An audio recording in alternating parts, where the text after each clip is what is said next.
वो ये कहता है कि वो गलती से चुन के आए हैं, जब तक उसको नींद नहीं है। दोनों भाई आते हैं एक दूसरे। सभी लोगों का बहुत बहुत धन्यवाद अदा करता हूँ, शुक्रिया अदा करता हूँ कि आज आप लोग इस कॉन्फ्रेंस में आए, जिसका टॉपिक था कि situating development of Muslims in Maharashtra. मुसलमानों की महाराष्ट्र के अंदर socio economic, education, political level के ऊपर क्या हालात है, इसका एक जायजा लेने के लिए ये कॉन्फ्रेंस रखी गई थी और इसमें पूरा डेटा के साथ बताया गया है कि किस तरह से हमारे साथ नाइंसाफियां होती आ रही है। ये कॉन्फ्रेंस सिर्फ यही खत्म नहीं होती है, इसके आगे हमारा जो एक्शन प्लान रहेगा उसको हम कंटिन्यू करेंगे। आप लोगों से सिर्फ यही दरखास्त है, यही उम्मीद है कि आप लोग इस कॉन्फ्रेंस के अंदर जो डेटा सबमिट किया गया है, कि सिर्फ यहाँ पर तकरीरें नहीं किए हैं, यहाँ पर पूरा डेटा के साथ ये बताया गया है कि हमारा एजुकेशन परसेंटेज क्या है, हमारा रिजर्वेशन हम क्यों मांग रहे हैं और आज कोर्ट्स के अंदर क्या हो रहा है, अदालतों के फैसले के बावजूद भी क्या हो रहा है। तो इन मुद्दों के ऊपर ये सब कॉन्फ्रेंस रखी गई थी, बहुत अच्छे तरीके से ये ऑर्गेनाइज की गई थी और इसके आगे भी अब हम ये मूवमेंट को आगे लेकर जाने वाले हैं। तो आप लोगों का फिर से एक मरतबा बहुत बहुत शुक्रिया, थैंक यू वेरी मच। आप लोगों के जो भी सवाल है आप असदुद्दीन अवैसी साहब से कर सकते हैं। Thank you.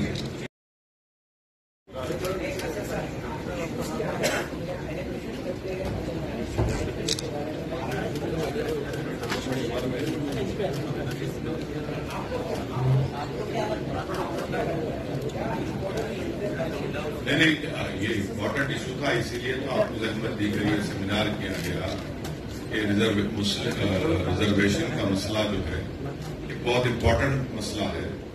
देखिए, कोई भी इंसान नाइंसाफी जब होती है उसे जिंदा नहीं रह सकता। नाइंसाफी खत्म होना जरूरी, हम नाइंसाफी के साथ कैसा रहेंगे।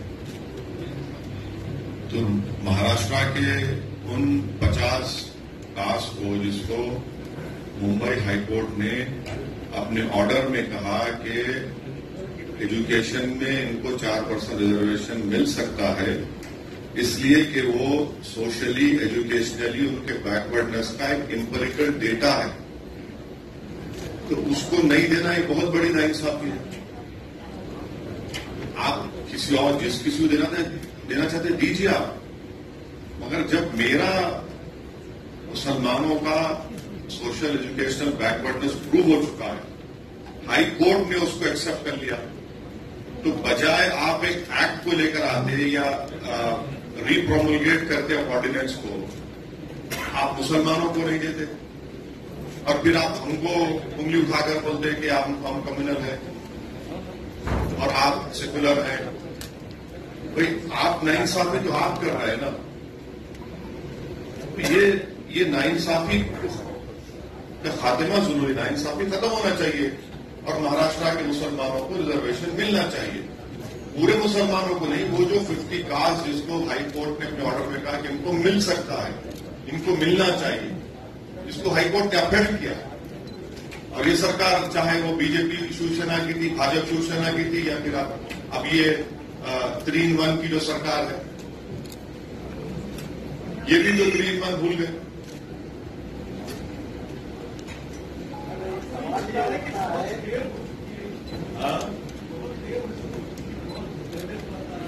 अच्छा,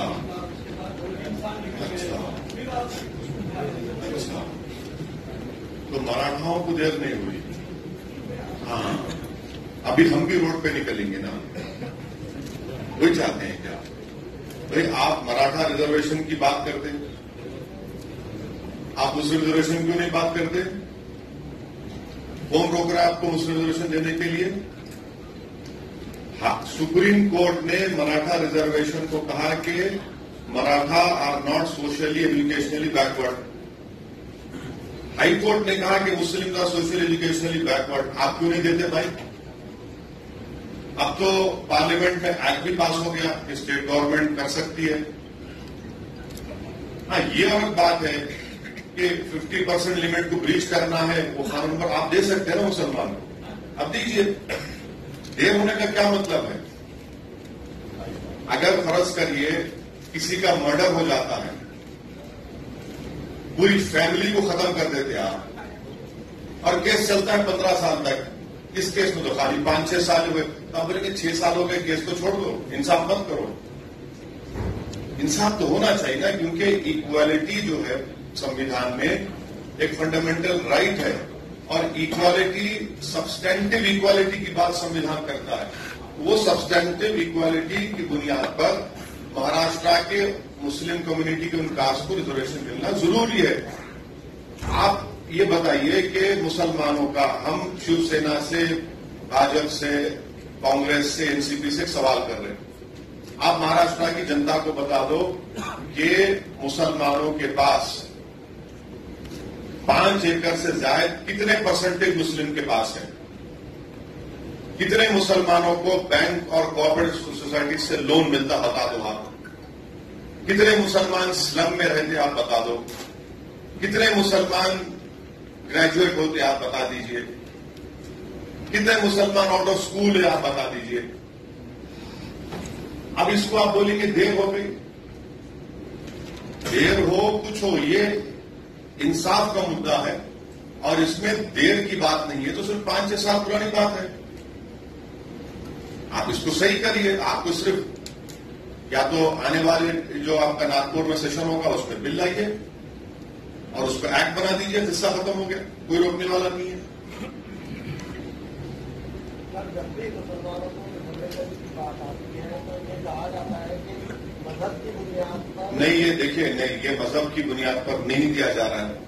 मुसलमानों में जो कास्ट है, जो जात है, जो बिरादरी है, उनको दिया जा रहा है। ये मुस्लिम कम्युनिटी को नहीं है। मुस्लिम कम्युनिटी में जो कास्ट है, जैसा हमारे हिंदू भाइयों में कास्ट है, उनको मिलता है, इसी तरह मुसलमानों में जो कास्ट है उनके लिए, और जिसको बॉम्बे हाई कोर्ट ने अपील किया है। तो रिलीजन को मत लाइए इसमें।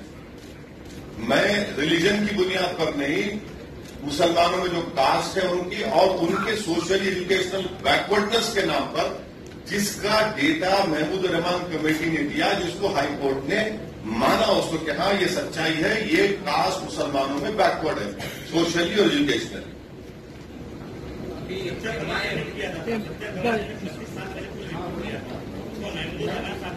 नहीं, सच्चर कमीशन नहीं था, सच्चर कमेटी थी, और सच्चर कमेटी के फाइंडिंग्स आज भी रिलेवेंट है।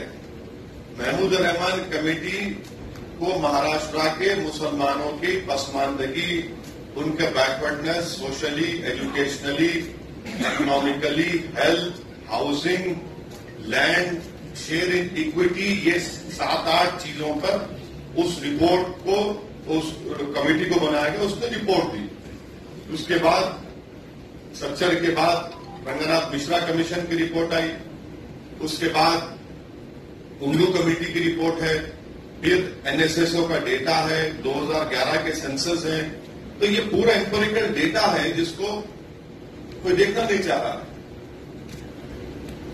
क्या एमआईएम इसके बारे में कोई आंदोलन करना चाहती है? नहीं, हम इंशाअल्लाह ताला पूरे महाराष्ट्र में हम करेंगे, और पूरे डिस्ट्रिक्ट्स में हम जाएंगे। इसका ऑलरेडी प्रोग्राम का ऐलान कर चुके हैं। ये हमारे लिए एक अहम मुद्दा है। मुस्लिम आरक्षण का महाराष्ट्र के जो मुसलमानों में जो कास्ट है, जिनको हाईकोर्ट ने अपील किया, उनके लिए, और वक्फ प्रॉपर्टीज को, वक्फ की जायदाद का तहफ्फुज हो, उसकी हिफाजत हो, उसका सही इस्तेमाल हो। ये 2 अहम इश्यूज हैं जिसके लिए हम लोग प्रोटेस्ट भी करेंगे, पब्लिक अवेयरनेस प्रोग्राम भी चलाएंगे, और पूरे महाराष्ट्र में हम एक शुरू कर रहे हैं, शुरू भी हो चुका है और करते रहेंगे।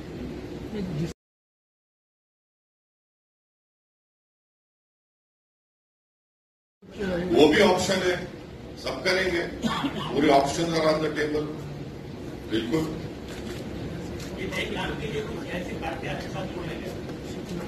कौन जुड़ रहे हैं?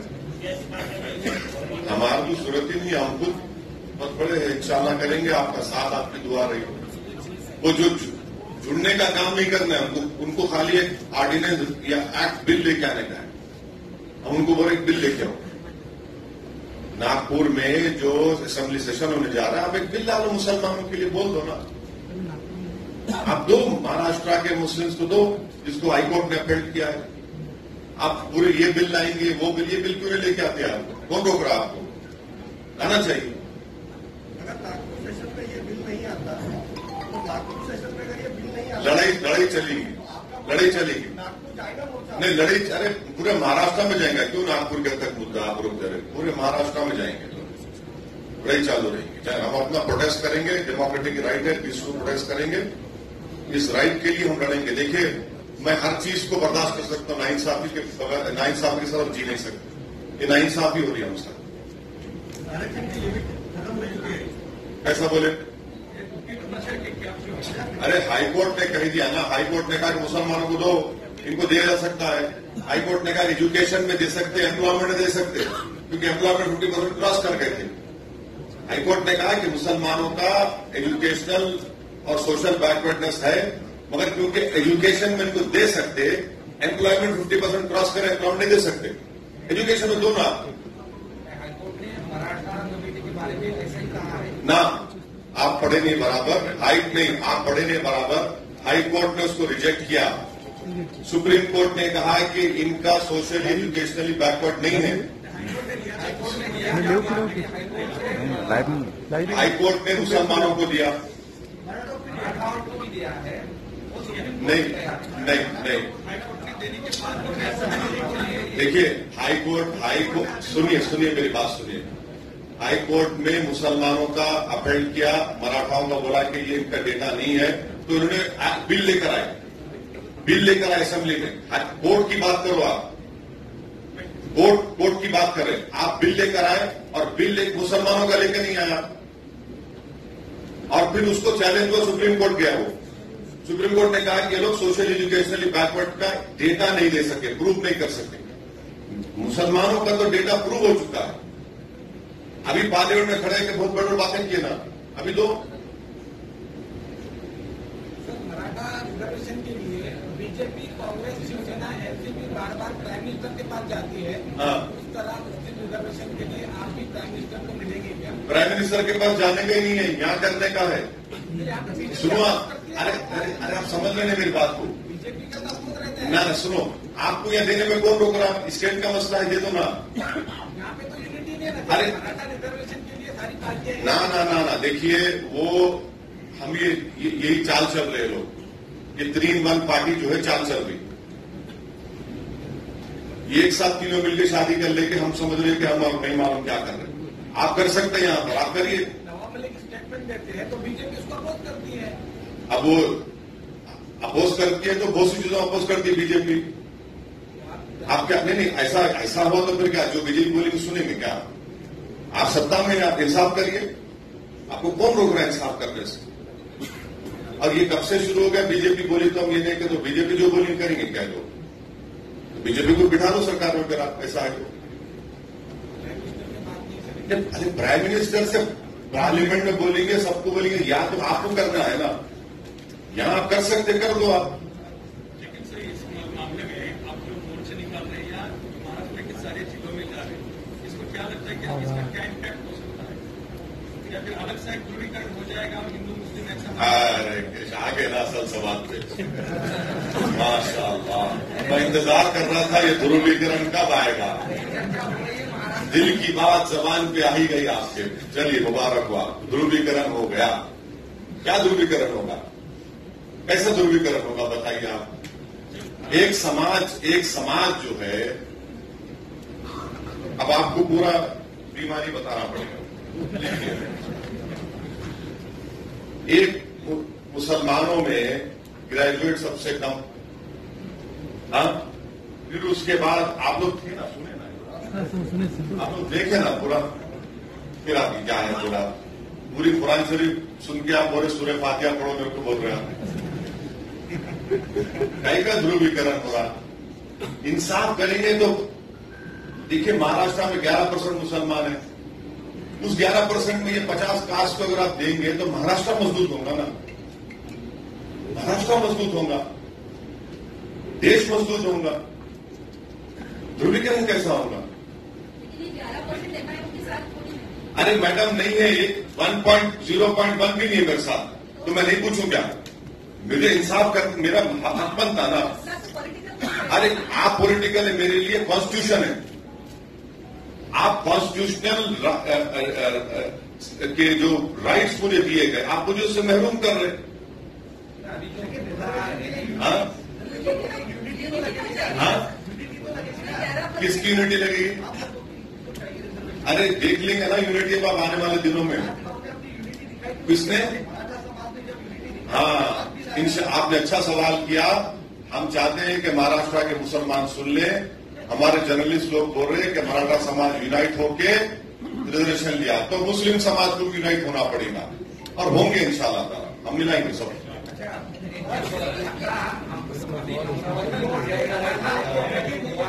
हाँ,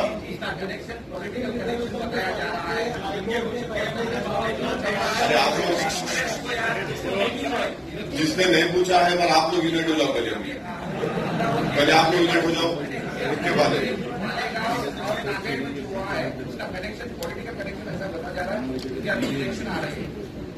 देखिए, जहां तक वायलेंस हुआ, मैं उस वायलेंस का कंडेम करता हूं। वायलेंस नहीं होना चाहिए, बिल्कुल वायलेंस नहीं होना चाहिए। मैं अपने स्पीच में भी इसका जिक्र किया हूं और मैं आज के प्रेस कॉन्फ्रेंस के जरिए अमन की अपील पहले भी किया हूं, आज भी कर रहा हूं। और पीस एसेंशियल है, सबके लिए पीस एसेंशियल है और पीस बरकरार रहना चाहिए, अमन को मजबूत करना चाहिए। और ये क्यों हुआ, ये तहकीकात करनी चाहिए, क्यों इसका डिरेलिक्शन हुआ और कैसे इस तरह की हरकतें हुई, ये सब इसका जांच होनी चाहिए। अभी ऐसा चर्चा हो रही है कि इसमें direct indirect politicians, political party, तो इंक्वायरी होनी चाहिए। इंक्वायरी कराइए, मालूम हो जाएगा आपको। आप की तरह रजा अकादमी को भी भाजपा की बी पार्टी नहीं, भारत में ये टीम का मसला खाली हमारा है, मेरा राइट है, इंटेलेक्चुअल राइट मेरा है और आपका भी नहीं, किसी का भी नहीं, मेरा रहेगा इंशाल्लाह। अभी थोड़ा हम ए टीम हो गए, बी से तरक्की हुई है अल्लाह की तरफ से, ए टीम हो गए। अब वो सब थोड़ा आप ये रिजर्वेशन को उधर लिख जा रहा है, अब वो छोड़ दो उसको। मैं वायलेंस का कंडेम करता हूँ। नहीं, अब नहीं, वो देखिए, मैं देखो प्लीज उसको मत ले जाइए। मैं वायलेंस का कंडेम करता हूँ और करता हूँ।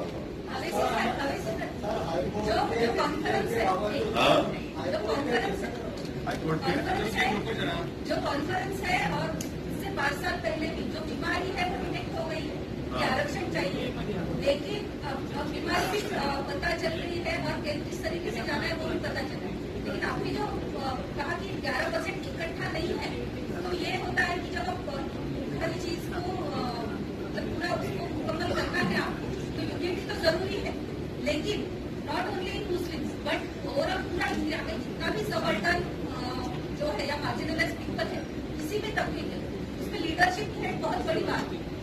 तो ये लीडरशिप थ्रेट का मसला जो है तो कैसे सॉल्व हो, जब तक वो नहीं सॉल्व होता तब तक मुद्दे तो मतलब इसका हल तो नहीं निकले। नहीं, देखिए, नाइंसाफी के खात्मे के लिए जो सरकार है, जो सत्ता में है, उनकी कॉन्स्टिट्यूशनल जिम्मेदारी होती है कि वो अपने डिसीजन से इस डिस्क्रिमिनेशन का, इस इनजस्टिस का खात्मा करें। रहा सवाल लीडरशिप का, तो एक बात ये समझना चाहिए कि आज अगर डिस्क्रिमिनेटेड और वीकर सेक्शंस के पास लीडरशिप नहीं है, तो इसका हरगिज मतलब ये नहीं है कि ये लोगों में इतनी ताकत नहीं है कि वो किसी सरकार को गिरा सके वोट के जरिए। नहीं, सुनिए, लीडरशिप देखिए, राजपाल जी ने आपका साथ छोड़ दिया। अरे मैडम, मैं भी और आप दुनिया का साथ छोड़ के जाएंगे ना एक दिन, उसमें क्या होने वाला है? दुनिया खत्म हो जाएगी क्या? वो सब छोड़ के जाने वाले हैं, ये सियासत है। कोई आता है, कोई छोड़ता है, हमको क्या करना है? हम अपनी जगह पे, अगर मैं अपनी जगह पे फर्म हूं, अपने उसूल पर, अपने प्रिंसिपल्स पर, अपने मंजिल पर मेरी तवज्जो है, तो यकीनन मुझे अपनी मंजिल मिलेगी। अब कोई छोड़ के जाता है, कोई आता है, तो उनसे पूछना चाहिए कि वो छोड़ के भाग गए। तो उसमें मैं क्या कर सकता हूं? मगर आपका जो बुनियादी सवाल है, यस 11% मुसलमानों को आपने बहुत अच्छा मैसेज दिया, मैं आपका शुक्रिया अदा करता हूं कि जिस तरह मराठा समाज एक होकर अपनी लड़ाई लड़ा और भाजपा को, कांग्रेस को, एनसीपी को, शिवसेना को उन्होंने घुटने टिका दिए उनके। मगर मैं मराठा समाज को भी बोल रहा हूं, वो इतने खामोश क्यों है भी? देखो हम तो लड़ रहे हैं, मराठा समाज बहुत खामोश बैठा है आजकल। क्या वो बातों में आ गए क्या शिवसेना के, एनसीपी के, कांग्रेस के, भाजपा के? चलिए मराठा समाज भी खड़ा हो जाए, हम भी साथ में खड़े होते हैं उनके, कोई बात नहीं। मगर ये सोचना पड़ेगा। और जहां तक सबाल्टर्न दास का मामला, it is a very larger question, but I am be rest assured that there will be a voice, there is a voice. इस मुल्क में सबसे बड़ा अपोजिशन जनता है, और जनता में सबसे बड़ा अपोजिशन वो गरीब लोग हैं जो वोट का इस्तेमाल दौलतमंदों ज्यादा करते हैं, और वही सबसे बड़ा अपोजिशन है, वही निकलेंगे इंशाल्लाह। सर मराठा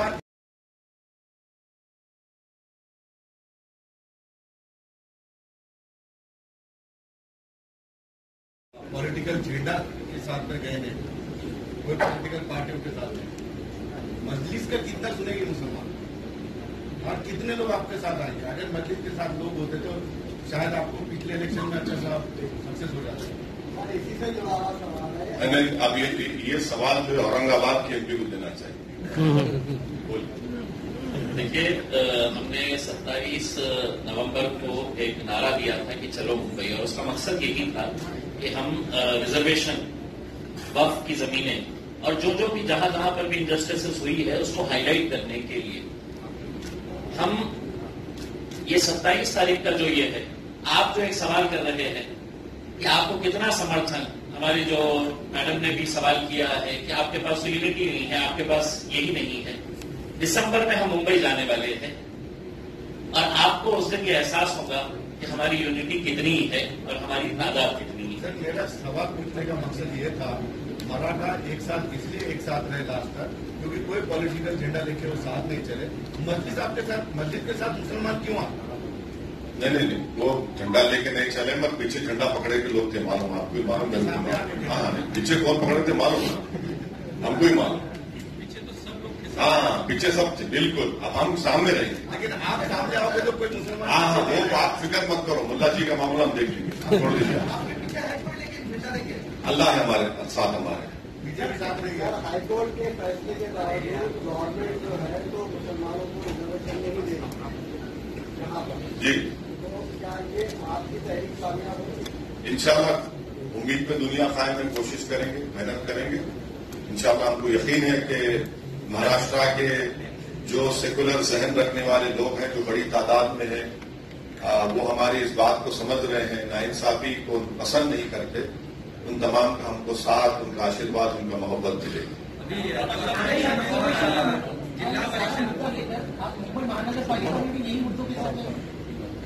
नहीं, ये मुद्दा जो है एक बहुत बड़ा मुद्दा है, तो इस मुद्दे को लेकर आगे बढ़ेंगे। पूरे महाराष्ट्र के मुसलमानों का मुद्दा है, इसको लेकर आगे बढ़ेंगे। इसको सिर्फ पॉलिटिक्स से मत जोड़ दीजिए आप, प्लीज। लोकसभा चुनाव में आपने वंचित के साथ इकट्ठा होकर चुनाव लड़ा था, उसका फायदा बीजेपी को हुआ, ऐसा लोग कहते हैं।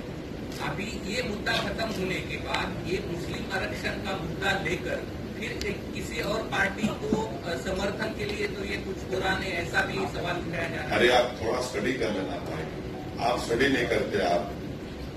अब आप ये बोलो कि शिवसेना कांग्रेस एनसीपी से शादी क्यों कर ली? मेरी वजह से। अबे वो तो हमारे खिलाफ थे ना, अब मिल गए। असेंबली इलेक्शन में बताए वो ऐसी ये वो बोले, तीनों मिल गए। अब पूरे भारत में 302 सीट बीजेपी लड़ी, उसका भी जिम्मेदार मेरे को दे दो आप। अब ऐसा हो गया तो ऐसा बहुत मुश्किल हो जाएगा ना, हर चीज के लिए आप बनेंगे नहीं, ओवैसी जिम्मेदार है, हमायन जिम्मेदार है। पब्लिक देख के सुन के बोलती भाई इन्हें क्या क्या जिम्मेदार है, किस चीज का जिम्मेदार है?